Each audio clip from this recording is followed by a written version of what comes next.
Hello दोस्तों, नमस्कार। आज हम सुनेंगे कौवा और उल्लू की कहानी। तो स्वागत है आप सबका मेरे चैनल में। कौवा और उल्लू की कहानी सुनते हैं। एक बार की बात है, एक जंगल में दो कबीले रहते थे।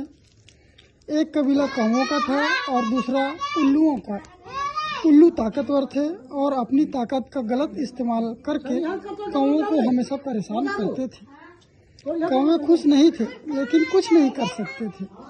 उल्लू दिन ब दिन बदनाम होते जा रहे थे।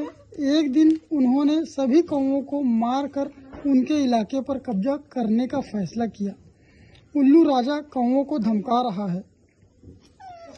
यह जानवर कौवों के राजा ने अपने मंत्रियों से एक योजना बनाने के लिए विचार विमर्श किया।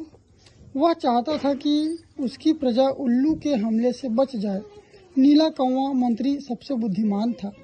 उसने कहा, मेरे पंजे काट दो और मुझे अच्छी तरह से घायल कर दो। शाही दरबार में मौजूद सभी मंत्री और प्रजा हैरान रह गए। उसने कहा, मुझ पर भरोसा करो और जो मैं कहूँ वही करो। मुझे घायल अवस्था में यहाँ छोड़ दो और फिलहाल जंगल से बाहर निकल जाओ। किसी के पास कोई योजना नहीं थी, इसलिए सभी मंत्री की बात पर सहमत हो गए। घायल मंत्री और राजा उल्लू राजा ने अपनी सेना के साथ हमला किया। उसे आश्चर्य हुआ कि वहां एक भी कौवा नहीं बचा। उसने एक नीला कौवा देखा जो घायल था और जिसके पंजे कटे हुए थे। उसने पूछा, तुम्हें क्या हुआ? बाकी कौवे कहाँ हैं? कौवा मंत्री ने उत्तर दिया, मैंने उनसे कहा कि वे सब आपके साथ युद्ध विराम पर हस्ताक्षर करें और आपके दास बन जाएं। उन्होंने मुझे पीटा और मरने के लिए छोड़ दिया। उल्लू राजा प्रभावित हुआ। उसने कहा, उसे मेरे मंत्रियों में से एक बनाओ। वह हमें कौवों की योजनाओं के बारे में अधिक जानकारी देगा। उल्लू मंत्रियों ने कहा, यह एक अच्छा विचार नहीं है मेरे महाराज। एक दुश्मन है वह कौवा। उल्लू राजा ने इनकार किया और कहा, तुमने मेरे फैसले का विरोध किया। इससे पहले कि मैं तुम सबको मार डालूं, तुम यहाँ से चले जाओ। मंत्रियों ने घमंडी राजा को छोड़ दिया। उल्लू राजा ने कौवों को मंत्री बना दिया। कौवा मंत्री की योजना। इस उल्लू और कौवा कहानी में नीले कौवे के मंत्री ने ताकत हासिल कर ली और उसके पंजे उग आए। उसने अच्छी अंतर्दृष्टि दी और उल्लू राजा का विश्वास जीत लिया।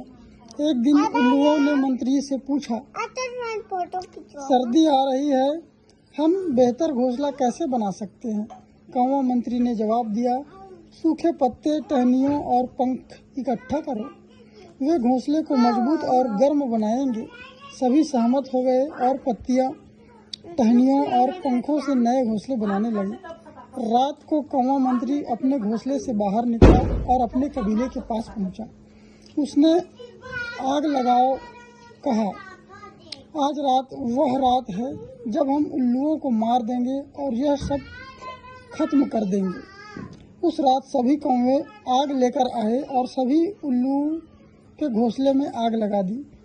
आराम कर रहे उल्लू उस आग में मर गए और कौवों ने आखिरकार उनसे छुटकारा पा लिया। कौवा और उल्लू की कहानी से सीख। इस कहानी की सीख यह है कि दुश्मन पर बिल्कुल भी भरोसा नहीं करना चाहिए, चाहे वह कितना भी अच्छा व्यवहार क्यों न करे। हमें उसके इरादों को जानना चाहिए। यह कहानी हमें यह भी सिखाती है कि एक अच्छी योजना दुश्मनों को एक बार में ही नष्ट कर सकती है। योजना बनाने के लिए बस दुश्मनों की कमजोरी को पहचानना जरूरी है। धन्यवाद दोस्तों, आज की मेरी कहानी देखने के लिए बहुत बहुत धन्यवाद। आशा करता हूँ आपको ये कहानी बहुत अच्छा लगा होगा और आप मेरे चैनल को लाइक शेयर सब्सक्राइब करेंगे। धन्यवाद।